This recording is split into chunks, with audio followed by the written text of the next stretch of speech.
Ang San Miguel Beermen ay gustong bumawi pagkatapos dun sa nakakagugulat nilang talo dito sa Blackwater Bossing. At gaya ng inaasahan, ang gagawin daw ng San Miguel ay makikipag-trade para sila ay makabawi. Ang unang-una daw gagawin ng San Miguel ay kukunin na raw itong si Jerica Hanmisi mula sa Terra Firma Jeep. Kapalit naman ni Wami Tiongson. Isusuli ng SMB si Tiongson dito sa Terra Firma para makuha si Jerica Hanmisi.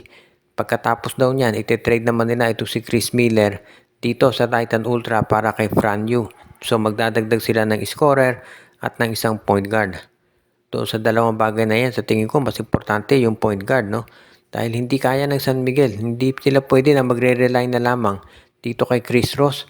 48 minutes maglaro dahil 40 years old na ito si Chris Ross at galing na sa mga injuries. Actually, hindi nga dapat naglaro si Chris Ross doon sa mga laban nila kontra NLEX at Blackwater.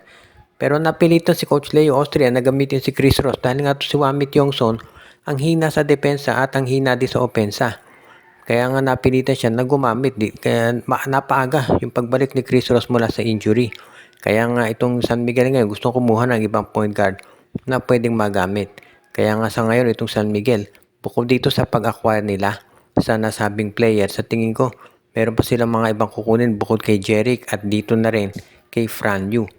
Pero syempre, titignan muna raw ng SMB at sisiguraduhin nila na ma-acquire yung nabanggit na talent. Ang tinutukoy natin dito, itong ang si Fran Yu at itong si Jeric. Pag nakuha na nila yan, ayun, mag-iisip sila doon sa mga iba pang trades na pwedeng gawin. Pero so far, no, mukhang ito lang daw talaga yung magiging number one option ng San Miguel dahil gusto nilang matiyak na hindi sila magkakaroon ng mga problema pagdating dito sa kanilang lineup. Kaya nga itong San Miguel, talagang sabihin natin seryoso dito sa nabanggit na trade.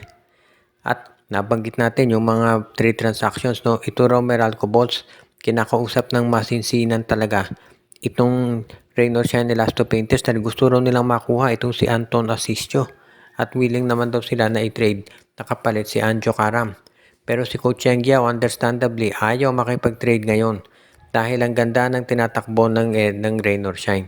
Kahit na natalo sila nung huling game nila, ay confident pa rin itong si Coach Cheng Giao na magiging mas maganda ang tatakbuhin ng ROS ngayon at posible sila na makaabot nga ng finals. So bakit niya babaguhin yung komposisyon ng kanyang roster? Kaya nga itong si Coach Cheng Giao, kahit na mahusay na player to si Anjo Karam, hindi siya willing na i-trade ito si Anton Asistio or kahit sinong player do sa kanyang lineup. Dahil nakita naman ni Coach Cheng talaga na maganda yung nilalaro nila. So bakit niya babaguhin ito? Kaya sa tingin ko ito si Coach Cheng Giao talaga nag-decide na hindi muna siya magte-trade ngayong Commissioner's Cup. Siguro kung biglang lumagapak yung performance ng Raynor Shine yun, magte-trade siya. Pero so far, dahil maganda nilalaro nila, understandable na hindi yan babaguhin ni Coach Cheng. Kaya wala tayong nakikitang dahilan dito para siya makipag-trade. Hindi lang sa Meralco kung hindi maski na sa ibang teams. Balita nga natin maraming teams daw nag-i-inquire sa mga players nila katulad ng Nokum, sila Lemeti, ito si Kaylan Tiongson. Pero lahat daw ng mga trade offers na yan ay tinatanggihan ni Coach Cheng dahil gusto niyang masiguro na sila talaga ay magiging mas ready. At syempre kapag nagpalit kasi ng player, madidisrupt yung chemistry ng team at yan yung ayaw na ayaw ni Coach Cheng. Ilang taon niya na hinanap yung tamang timpla para dito sa kanyang koponan at kaya nakita na niya, syempre hindi niya babaguhin yan. Kaya yung pagkuha ng mga bagong players, mukhang on hold muna yan. Gusto siguraduhin muna ni Coach Cheng Giao na magiging maganda yung darating na mga conferences at ito ang gagamitin ng lineup.